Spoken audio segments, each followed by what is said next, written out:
بسم اللہ الرحمن الرحیم والصلاة والسلام علی رسولہ الکریم وعلی آلہ وصحبہ اجمعین، اما بعد۔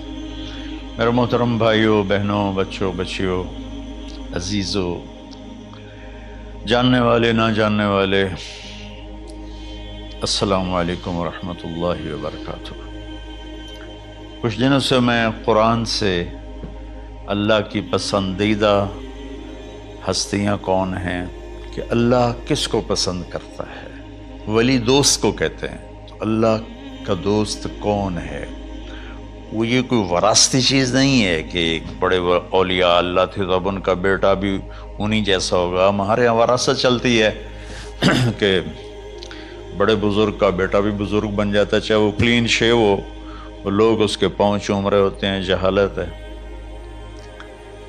تو آج میں تھوڑا سا سورہ بنی اسرائیل ہے، اس میں بھی سارے اخلاق بیان ہوئے۔ میرے بھائی بہنوں، ایمان لانے کے بعد انسان بنتا ہے، اور اس کے بعد اس کی قیمت، اس کا بڑا پن، اس کی وجاہت، اس کی شرافت، وہ پیسوں سے نہیں ہوتی۔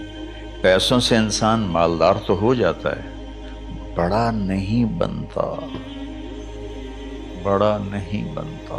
ہمارا علم غلط ہو گیا۔ بڑا بڑا بندہ جے بول دیا 3 ملن، یہ 200 مربع، یہ نوابہ فلانا ہے، نوابہ فلانا ہے۔ میرے بھائیو، یہ بالکل غلط علم ہے۔ بڑا وہ ہے جسے اللہ پسند کرے، بڑا وہ ہے جو میرے نبی کی زندگی کے پیچھے چلے، بڑا وہ ہے جس سے اللہ تعالیٰ راضی ہو جائے، باقی سب چھوٹے چھوٹے ہیں۔ تو آج ایک تیسری جگہ سے میں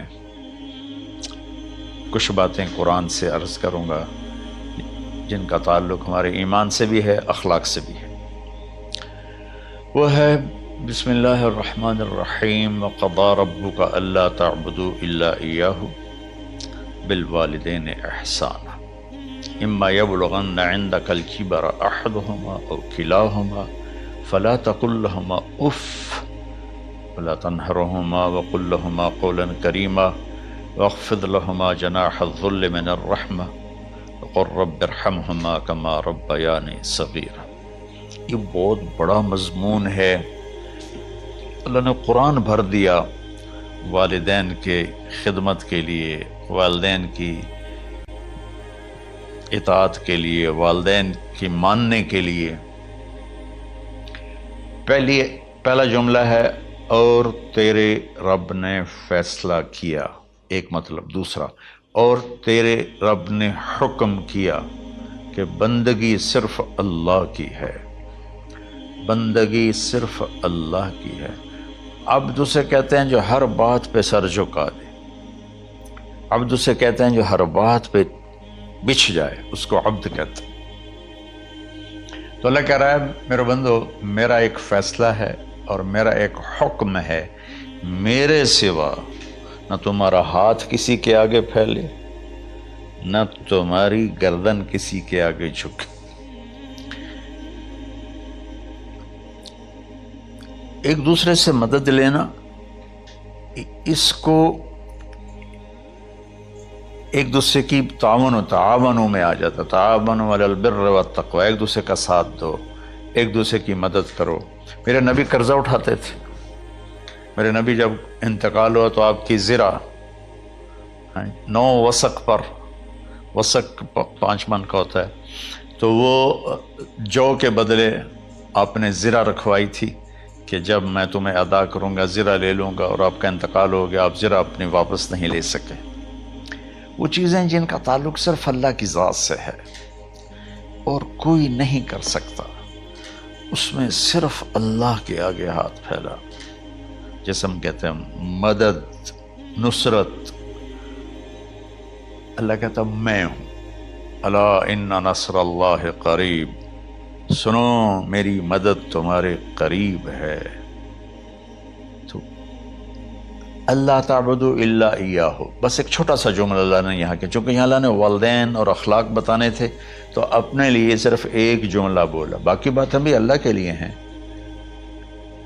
لیکن اللہ نے میری بندگی، اس بندگی سے مراد 5 وقت کی نماز نہیں ہے، حج، روزہ، زکوٰۃ نہیں ہے اس کی مراد، یہ ساری باتیں داخل ہیں، اور اس کے ساتھ 24 گھنٹے کی زندگی اللہ کی مرضی پر گزارو، نفع آئے تو شکر ادا کرو، نقصان ہو تو صبر کرو، برداشت کرو، پھر بھی شکر ادا کرو، کہ میرا رب یہ کہہ رہا ہے کہ میں نے صرف اللہ سے تعلق جوڑنا ہے۔ اللہ کے نبی نے اپنے چچا زاد بھائی عبداللہ بن عباس سے فرمایا کہ یا غلام، اے نوجوان، اسی کا بکلمات فاحفظہ، میں تمہیں چند باتوں کی وصیت کرتا ہوں، کیا؟ احفظ اللہ، احفظ اللہ یحفظک اللہ، یحفظک اللہ، اللہ کے اوامر کی حفاظت کر، اللہ تیری حفاظت کرے گا۔ احفظ اللہ تجدہ تجاہک، تو اللہ کے اوامر، اسلام، حلال حرام کی پہچان کر کے زندگی گزار تو اللہ کو ہر وقت تو اپنی مدد کے لیے تیار پائے گا۔ اور لمبی حدیث ہے، بنا عشاء کی نماز کا وقت ہو رہا ہے، اس میں وہ جملہ جو اس میرے مضمون سے متعلق ہے، وَإِذَا سَأَلْتَ فَاسْأَلِ اللَّهِ، جب بھی مانگو اللہ سے مانگو، جب بھی مانگو اللہ سے مانگو، اللہ کے سوا کوئی دینے والا نہیں ہے، صرف اللہ ہے دینے کے لیے۔ وَإِذَا اسْتَعَنْتَ فَاسْتَعِنْ بِاللَّهِ، اور جب مدد کے لیے ہاتھ اٹھاؤ تو صرف اللہ کو پکارو، جب ضرورت حاجت کے لیے، مدد کے لیے ہاتھ اٹھاؤ تو اپنے اللہ کو پکارو۔ تو یہ حدیث کی بات بھی ہے اور یہ قرآن کی بات بھی ہے۔ اس کے بعد آگے اللہ کہتا ہے وَبِالْوَالِدَيْنِ إِحْسَانًا، اور اپنے والدین کے ساتھ احسان کرو۔ احسان کا کیا مطلب ہے؟ اللہ آگے اسی کی تشریح کر رہا ہے۔ ویسے احسان کا مطلب عربی میں ہوتا ہے، یہ جو ہمارا اردو کا احسان ہے، میں تیرے تو احسان کیتا ہے، تو ہوں میں کی کر رہے ہیں، یہ بھی مطلب ہے، لیکن احسان کا اصل مطلب ہوتا ہے، احسان حسن سے ہے، حسن، حسن سے الف، 2 الف ملے اور احسان بن گیا۔ احسان کا مطلب ہوتا ہے کسی بھی کام کو جو دنیا کا ہے، دین کا ہے، اس سے انتہائی خوبصورت طریقے سے کرنا۔ جیسے کسی دلہن کا میک اپ ہوتا ہے نا، تو 5-6 گھنٹے 4 گھنٹے کے بعد وہ کہتی ہے، جو ہوتی ہے اس کا میک اپ کرنے والی، کہ جی بس یہ مکمل ہو گیا ہے اور اب اس سے آگے نہیں ہے۔ تو آخری انتہا، اچھائی کی آخری انتہا پر پہنچ کے کام کرنے کو احسان کہتے ہیں۔ تو میرا اللہ کہہ رہا ہے، میرے بندو، اپنے والدین کے ساتھ وہ کرو کہ جو بھلائی کی، خدمت کی، ماننے کی آخری حد ہے۔ سبحان اللہ۔ وبالوالدین احسان، بالوالدین پہلے ہے، احسان بعد میں ہے۔ اللہ تعالیٰ نے باقی سب کو پیچھے کر کے فرمایا کہ دیکھو، خاص طور پہ ماں باپ کے ساتھ وہ رویہ کرو کہ ان کے دل سے دعائیں نکلیں۔ چند دن پہلے ایک والد یوں ہاتھ اٹھا کے کہہ رہا تھا اپنے بیٹے، اکلوتا بیٹا، میں منگنا اللہ کو لو، اللہ تینوں چاہ لگے۔ باپ بیٹے کے لیے یہ دعا مانگ رہا تھا اور بیٹا اکیلا ہے، یہ بد دعا باپ کر رہا تھا۔ تو بھائیو، ایسی اولاد نہ بنو جس ماں نے پیٹ میں 9 مہینے اٹھایا، پھر جننے کی تکلیف برداشت کی۔ ایک شخص آیا حضرت عبید بن عمیر کے پاس کہ حضرت، میں نے ماں کو اپنے کندھے پہ بٹھا کے پیدل حج کرایا ہے، مینا لے گیا، عرفات لے گیا، مزدلفہ، پھر مینا، پھر مکہ، تو کیا میں نے ماں کا حق ادا کر دیا؟ میں نے فرمایا ولا تلقۃ واحدہ، بیٹا ابھی ایک تلقہ کا حق بھی ادا نہیں ہو۔ تلقہ کسے کہتے ہیں؟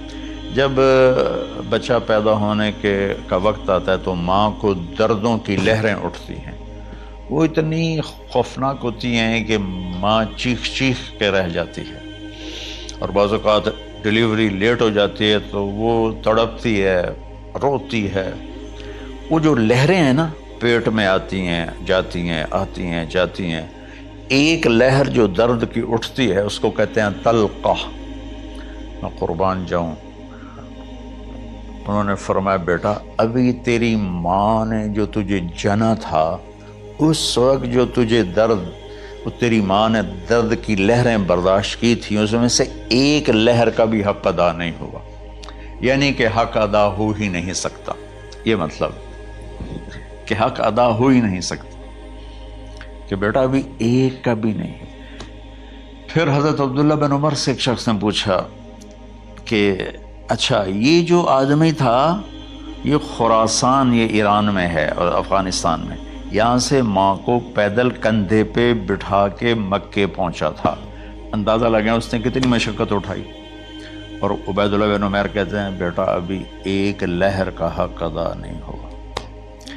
یہی سوال حضرت عبداللہ بن عمر سے کیا ایک شخص نے کہ حضرت میں نے اپنی ماں کو حج کرایا ہے، سارا میں نے پیدل کرایا ہے اور کندھے پہ اٹھا کے کرایا ہے، تو کیا میں نے ماں کا حق ادا کر دیا؟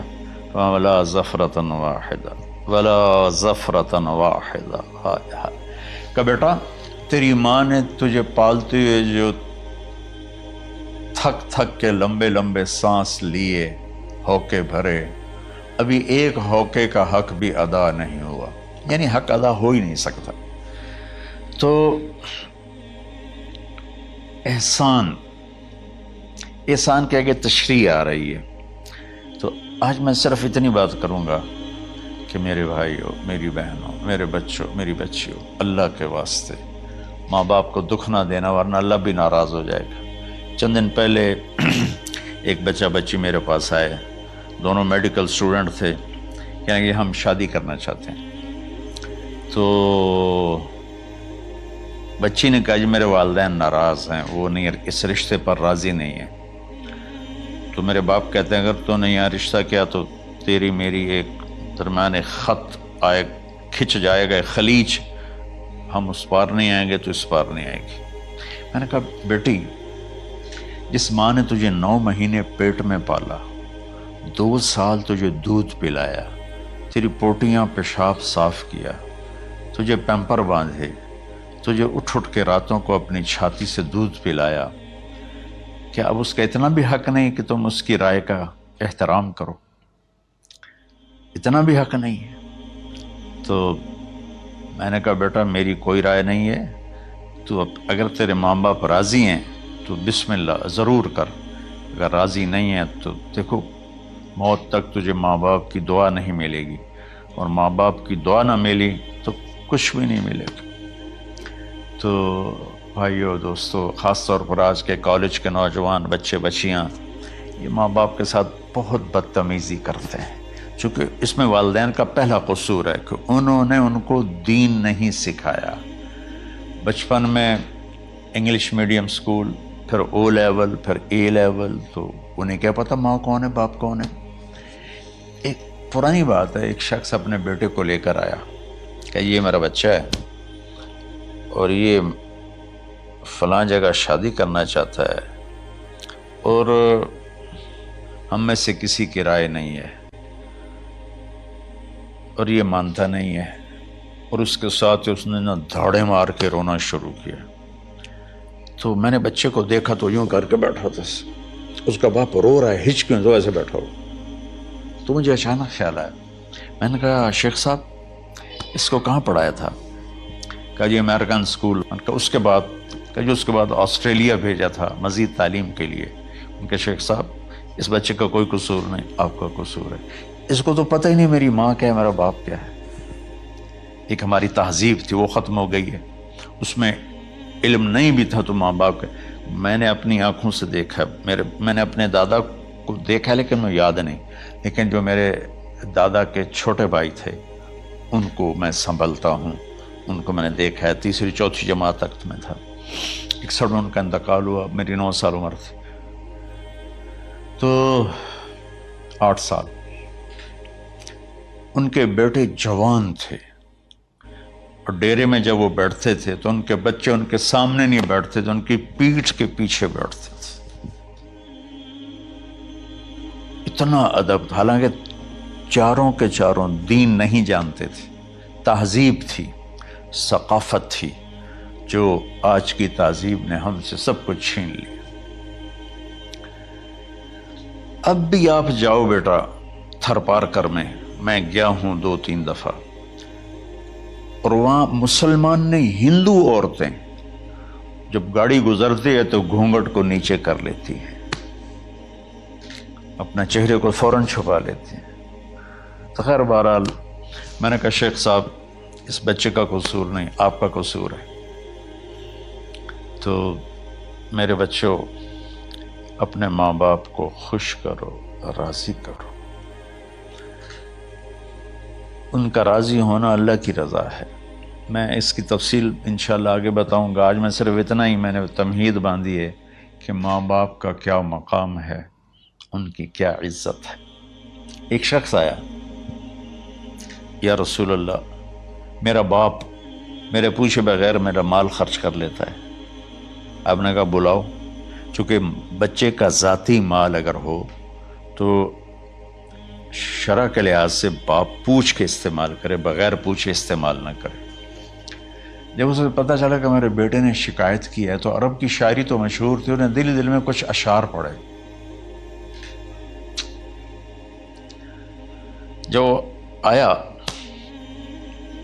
تو جبریل پہلے آ گئے، یا رسول اللہ، اللہ تعالیٰ کہہ رہے ہیں آپ اس سے پوچھیں وہ شعر بتاؤ جو تیرے کانوں نے تو نہیں سنے، تیرے دل میں آئے تھے اور اللہ نے سن لیے۔ تو اللہ کے نبی نے فرمایا بھائی تیرا انشاءاللہ کیس سنتے ہیں، لیکن پہلے وہ شعر سناؤ جو تم نے تو نہیں کہے زبان سے پر اللہ نے سن لیے ہیں۔ تو پھر اس نے وہ اشعار پڑھے، اور اس کے آگے کیا ہوا یہ میں انشاءاللہ اگلے کلپ میں بتاؤں گا کہ باپ کا کیا مقام ہے، ماں کا کیا مقام ہے۔ السلام علیکم ورحمۃ اللہ۔